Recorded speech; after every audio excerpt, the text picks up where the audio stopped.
Hello, welcome from Auckland Nature Kindergarten. It's great to have you here. This is one little film which is part of a much bigger project called Living Classrooms, the Virtual Nature School, and it's funded by the Scottish Government. So we're delighted to have friends here from both Scotland, but also from all over the world beaming in via the YouTube channel. If you're from Scotland or anywhere else in the world, make sure you put a little comment in that box. It would be great to be able to read some of your ideas and thoughts as we're going along. So I've got a couple of friends with me here today and my team members from Auckland Nature Kindergarten. We have a whole variety of different children who come and go here. And so what we're going to do is that we're going to watch the provocation video with you at the same time, and then we'll be able to chat through some of our ideas about what we might be doing in response to today's inquiry. Don't forget, these inquiries last 5 days, so you have plenty of time to have a go at the different things. Even if you don't get it done by 1 o'clock today, you can do it at any time. All right, talk to you soon.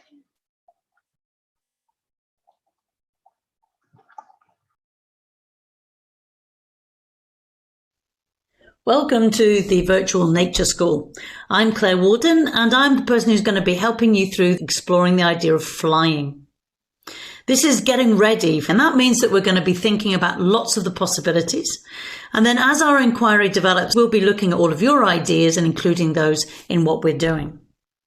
One of the things that fascinates me about flying is when you sit outside and you watch the birds fly. It looks such a simple thing to do. But when you actually try to make something that's going to fly, whether it be a paper aeroplane or a model, it actually becomes really, really difficult. That's why it's a great inquiry to do. And don't forget that the whole point of doing inquiries is that we don't mind getting things wrong. It's okay to make mistakes. What we try and do is write down all of our ideas in a memory book or in our learning journal.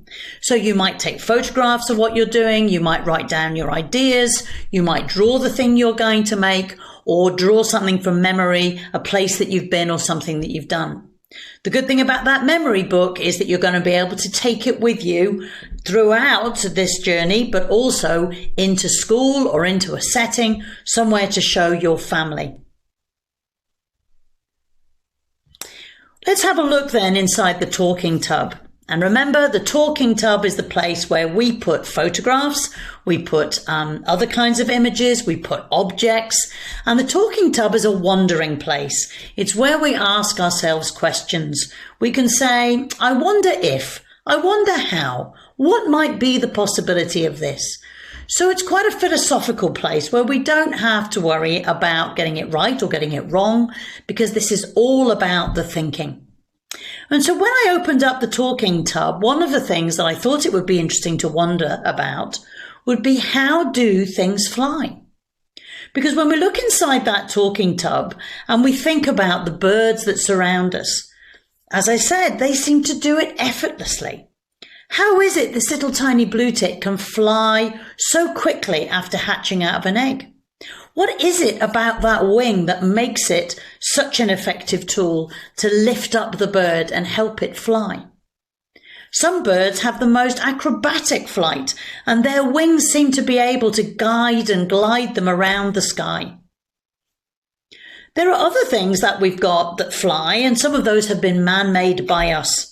Many of us have had a go at making paper planes, and we'll certainly be exploring the idea of paper planes and structuring things as if we are engineers later on. The other thing that flies are things that go up, like balloons. Can you imagine being inside one of these balloons as it takes off from the earth and goes up into the sky?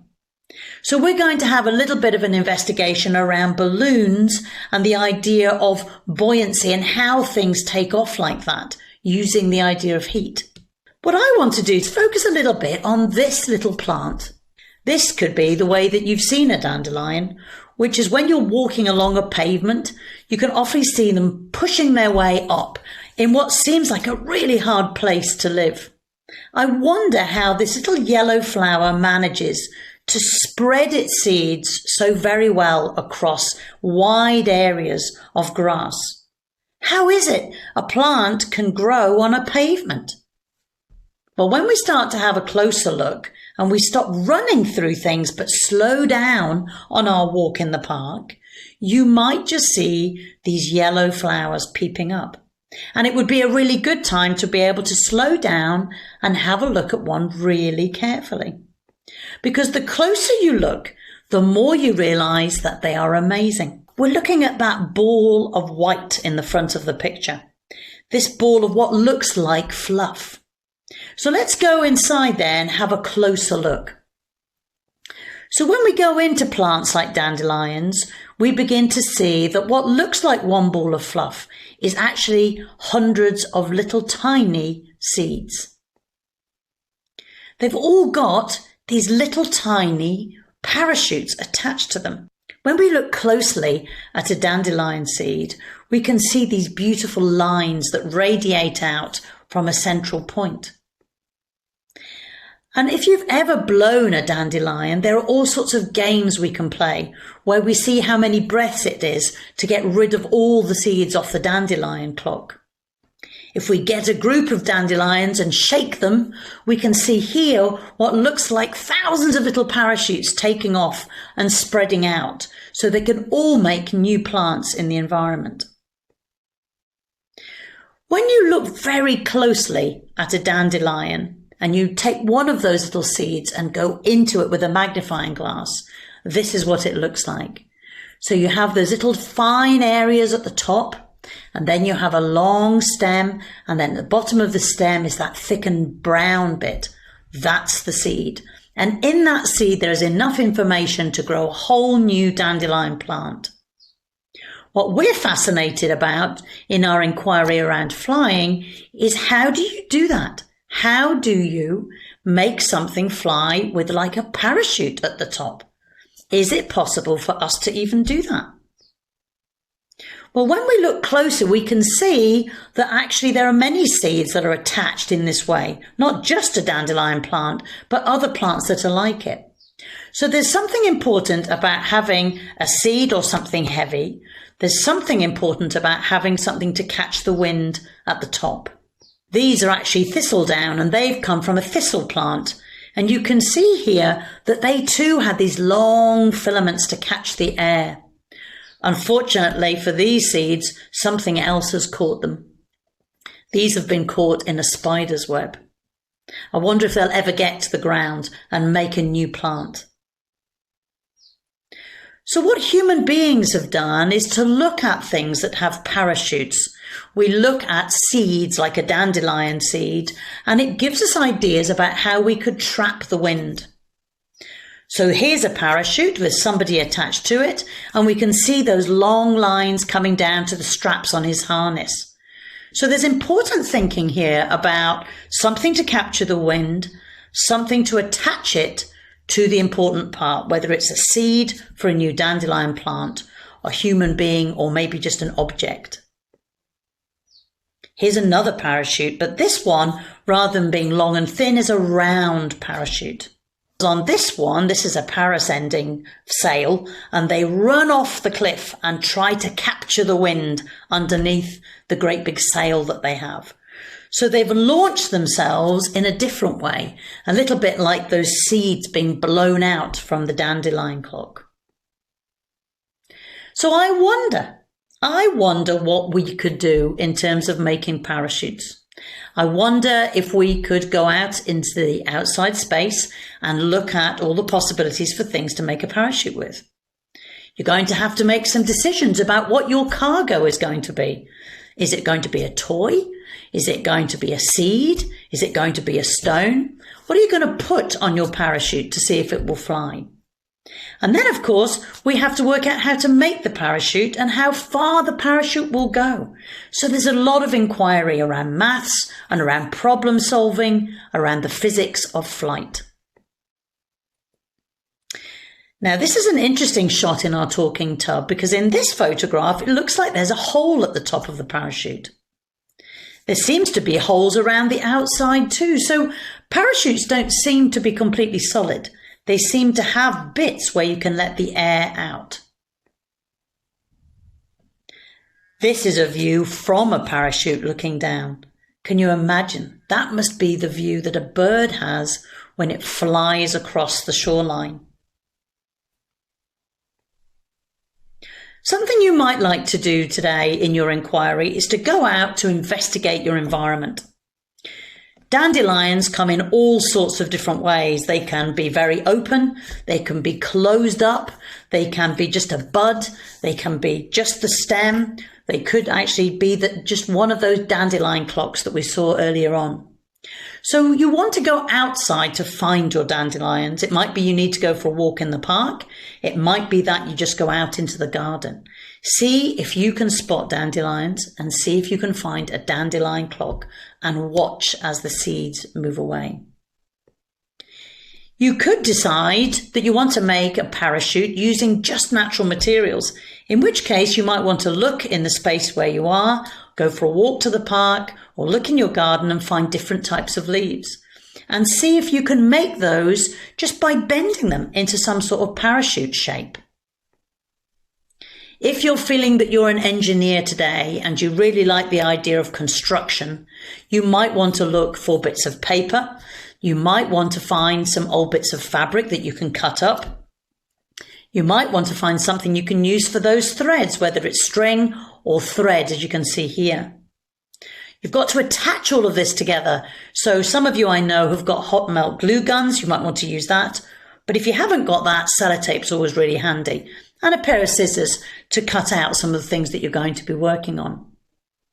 So you've got some ideas now of what a parachute is. You've got some ideas about how you might go about making it. So I'm looking forward to seeing you in the virtual classroom, where you share with me some of your observations of the way things fly and move in the environment that you're in, but also maybe having a go at seeing if you can create parachutes. And if you can create and build a parachute, how high up does it need to be for it to float to the ground? What's the heaviest load it can take? And how far will it travel? So we've got all sorts of things to think about in the virtual classroom. I look forward to seeing you there. Well, that's an awful lot of things to be thinking about. And so if you've been watching that film and you'd like to put some comments on the YouTube chat, then please do that. We'll hear some of those different ideas. Whilst we're waiting for that, let's have a little chat to the friends who are here and see what ideas they've got. Well, come up, Duncan, and talk a little bit about your ideas about your parachute. Where's your little man? Look at your little man back. Come on up. That's climbing up. This is my friend. And so you were talking to me about making a parachute. So let's find your little man. Who's this little chap? Nice loud voice for me. It's dragon. Oh, right, okay. And so what's your plan for making him a parachute? Attach the string on. We're going to get some string and attach the string onto him. Lovely. And where will his harness be? Is he going to have a place? Is it going to be? Ah, right. Shall I show the camera? Is that all right? So we're just saying it's going to have to be here. The harness is going to be right round his tummy. And then he's going to have strings. And what's your parachute going to be made of? What are you going to use? You're going to use a blanket. That's a good idea. And what shape will it be, Duncan? Will it be the round one or will it be the straight rectangle one? What do you think? A round one. A round one for you today. You want to get down? Yeah. All right, let's go. Have you got some ideas? Thank you. Good job. All right. Who are you going to build a parachute for? You're going to build it for, there was a dinosaur I saw, or a doll. Who would you like to make go up into the sky and come down? What do you think? You don't know yet. Well, that's okay that you don't know, because sometimes when you're doing these things, you think you know, but then you come to do it and you think, actually, I need to have a bit more thinking time. So having thinking time is a really important point, because you can then do some planning, talk about your ideas, and then get going on what it is that you want to make. Because sometimes when you're playing, you get more and more ideas. Should we try that instead? Have you thought about colors maybe that you like? Or have you thought about, might it match your beautiful plants today?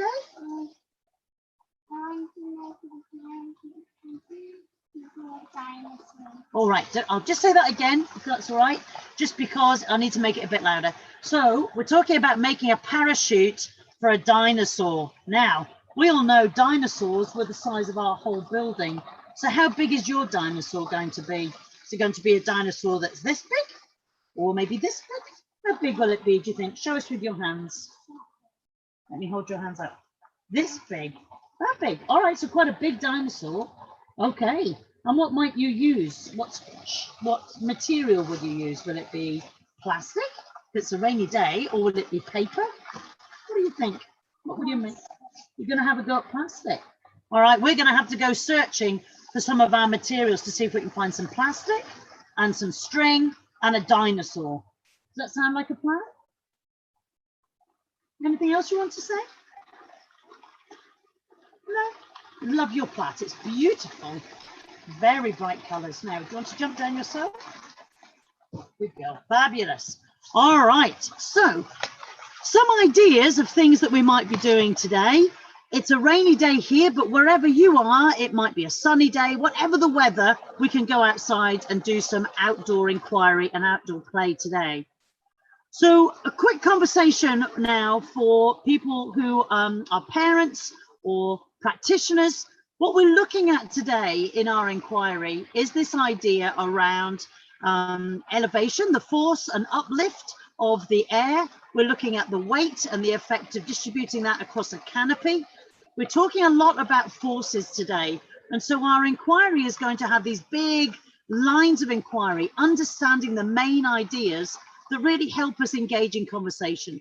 So it's about engineering, it's about mathematics, it's about science, it's about art, it's about all of those aspects of the curriculum coming together to learn with nature through the exploration and making of parachutes today. Now, in conclusion, really, for this morning's session, if you want to go and click onto the description and join the Facebook group, please share with us your ideas, what you've been doing.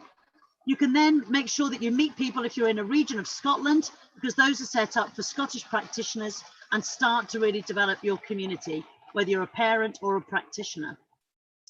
Join me at lunchtime to reflect on what you've been doing. You need to email outdoors@virtualnatureschool.scot to get an invitation to join that session. So please have a go at doing that. If you're a practitioner in Scotland, then please join us for that additional training so that you can make sure that you're getting the full package. You'll find that link in the description. So thanks very much for joining us live from Ochlow Nature Kindergarten, from the Virtual Nature School. I look forward to continuing our journey together and hearing about all your discoveries. So we'll see you later on. Bye. Bye. See you later. Get away. Bye. See you. Enjoy. Bye.